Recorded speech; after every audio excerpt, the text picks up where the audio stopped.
Hello and welcome to another book review on this channel.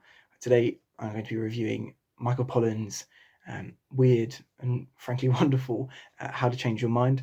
It's possibly the most self-help titled book without having anything to do with self-help.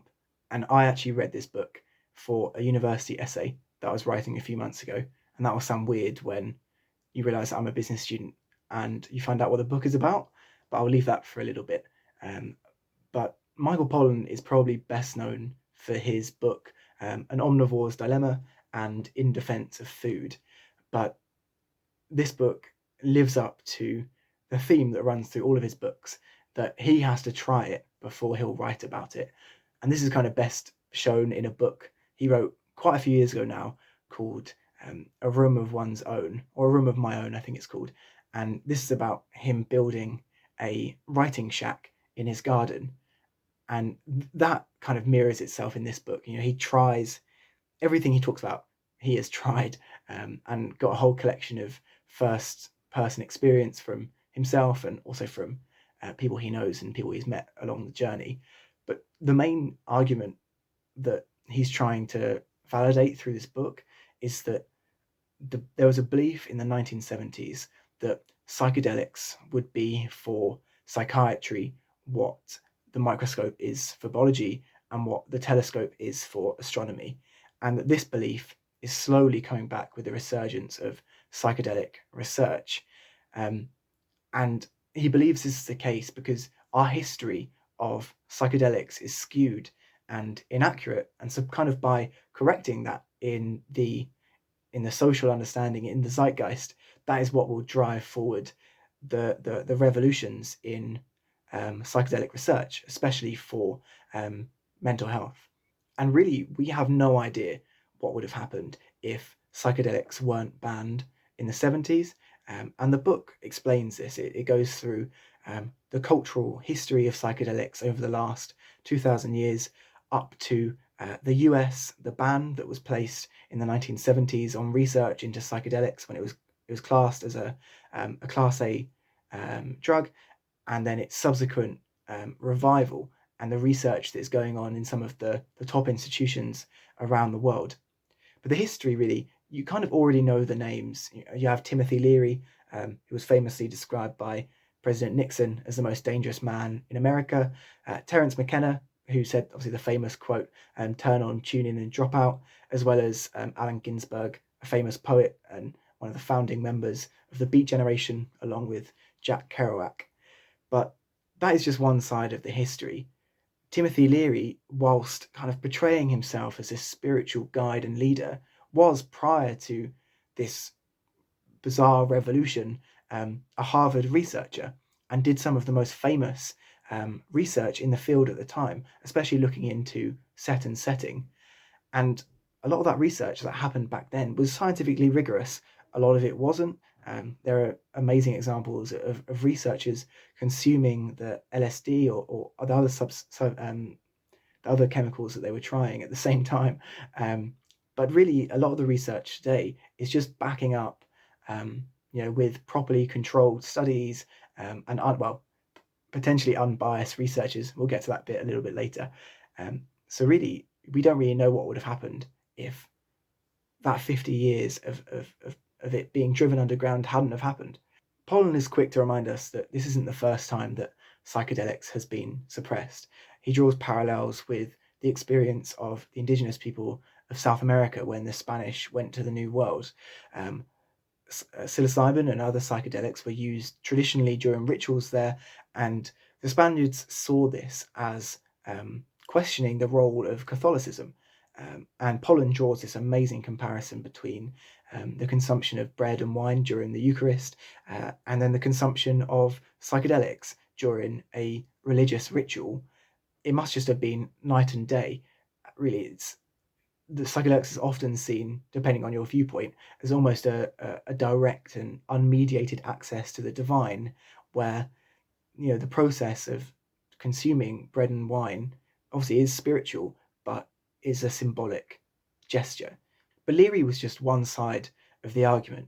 There were three famous names on the other side that wanted a completely different way of delivering psychedelics.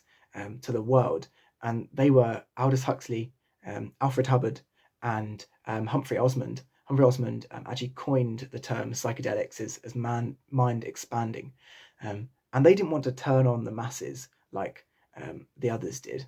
They wanted to find select individuals, so be it politicians or business leaders and influential thinkers, and turn those on. So it was more of like a supply side policy. And in some regards, they succeeded. There are numerous accounts of business leaders in the past, and a lot of the tech leaders have claimed that they have taken psychedelics. So it clearly has impacted society.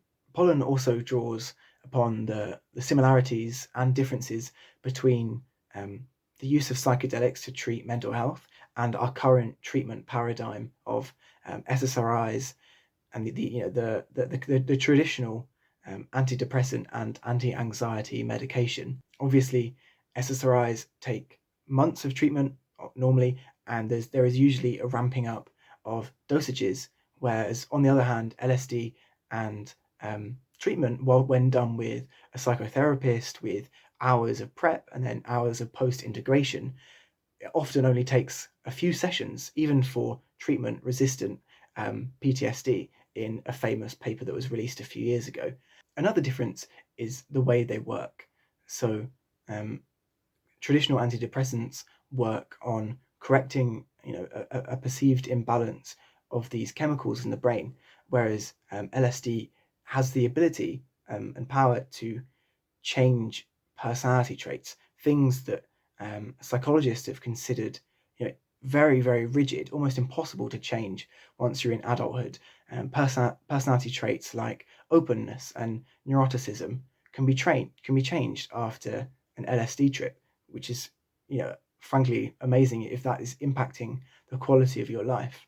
And it's here really that Pollan focuses on. He diverges from this traditional narrative that psychedelics should be and are used by the youth, that it's only people in their 20s, the classic pictures of the summer of love and things like that. That's where psychedelics are taken, and that's the age at which they should be taken.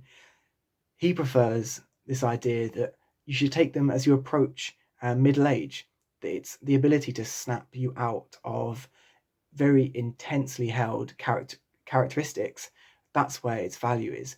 And this is really the view of Jung, the philosopher, who said it's not the young, but people in middle age who need to have an experience of the numinous. But throughout the book, you can feel Pollan holding back, and he's probably right to do so. It seems like the whole community are afraid that the 60s and 70s will repeat themselves and psychedelics will once again be banned. And it should be noted really that the science is yet to pan out. It's still quite a sketchy area to be researching in, and so the research isn't coming thick and fast. But the FDA have recently announced that they would allow the use of a psychedelic in treatment, so it could be prescribed by doctors if they saw fit. And also, there's research into the role of the default mode network and how this is seen as the base of consciousness, although that has also been questioned. And as a business student, I can't really weigh in on that debate. But really, whilst the discussion of the science in the book is interesting, it's really Pollan's own experiences and those that are shared with him which are the most startling. And he quotes a lot from William James, who clearly had a lot of experience with the numinous.